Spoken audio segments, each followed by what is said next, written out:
Some games are won by a single spectacular idea. This one wasn't. This one was won by patience, and by being awake at the exact moment my opponent stopped being careful. Blitz, 3 minutes with a 2-second increment on chess.com. I'm playing black against JXLO, rated a little above me. For most of the opening, I was the one under slight pressure. For a long stretch in the middle game, the position hovered around equality. And then, on one quiet-looking retreat, everything tilted, and never tilted back. It ends with a checkmate delivered by a knight, with my opponent's king dragged all the way up the board. Let's play it through. I answer the king's pawn with pawn to d5, the Scandinavian defense. My opponent takes, I recapture with the queen, and we transpose into the main line, where my queen tucks away and I build a small, solid house. Pawn to c6, knight to f6, and the queen finally settling on c7. It's the setup I know, but I want to be honest about it. Through these first moves, the evaluation reads as a slight edge for my opponent. Nothing alarming, nothing lost, but I am not the one dictating terms yet. My opponent brings out the knight, the bishop eyes my kingside, and I develop my light-squared bishop to g4 to create some friction. My opponent castles, and for a moment, the position reads as roughly balanced. I play pawn to e6 to open a path for my dark-squared bishop, and the h-pawn steps up to question my bishop on pawn to g4. I take the knight on f3, and my opponent recaptures with the queen, a bishop for a knight, and the position slides back to a slight edge for my opponent. My bishop comes to d6, a rook swings across to the e-file, and I castle into safety. Then comes the pawn storm, g4, and then pawn to g5, pushing at my knight. It looks aggressive. It's the kind of move that makes you sit up in a blitz game. My knight jumps to d5, right into the middle of the board, and my opponent trades it off with the bishop. I recapture with the e-pawn, and for the first time in this game, the evaluation reads as a slight edge for me. Small, but real. The knight retreats to e2, and I push pawn to f5, grabbing space in front of my king, and settling things back to roughly balanced. The bishop comes to f4. I bring the last rook to e8, and then we trade the dark-squared bishops. My opponent takes on d6. I recapture with the queen. Both bishops of that color are now off the board, and the game is still roughly balanced.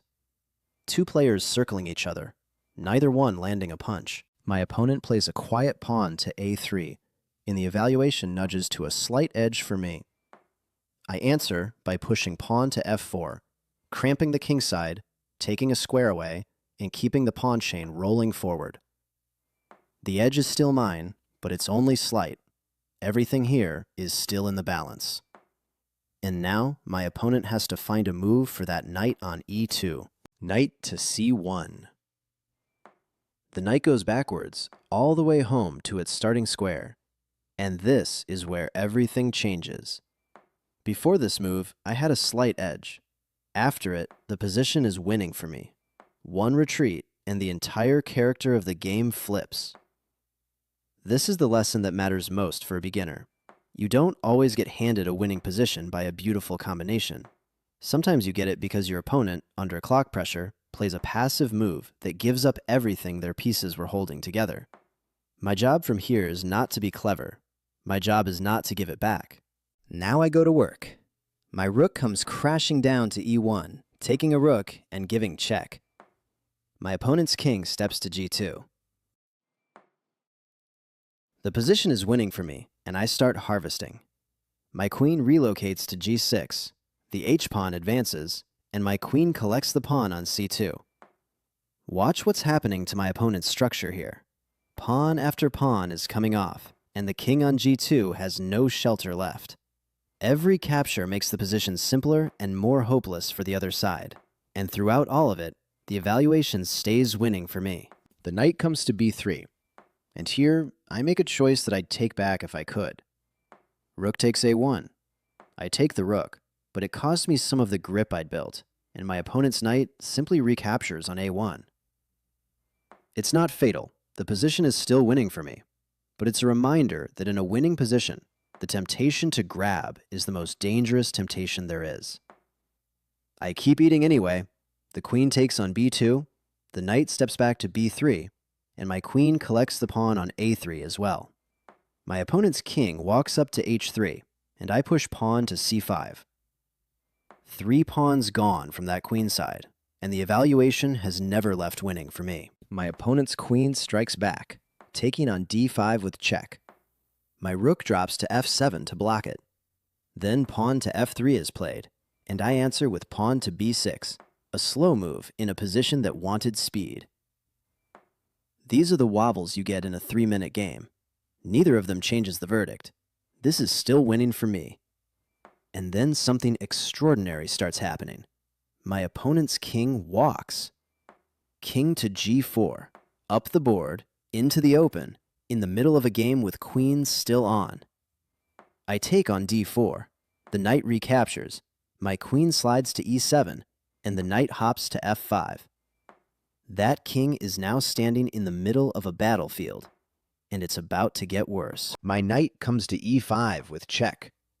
The king takes the pawn on f4. My knight checks again from g6, and the king retreats to g4. My queen steps to e5, keeping the net tight. My opponent tries a check of their own on a8. I block with the rook on f8. The evaluation is winning for me, and the king is still marooned on g4, with nowhere sensible to go.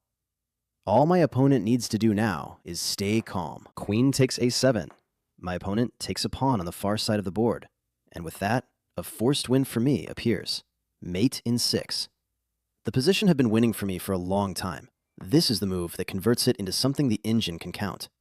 My queen takes the knight on f5 with check. The king has one square, h5, and now mate in 1. Knight to f4. Checkmate.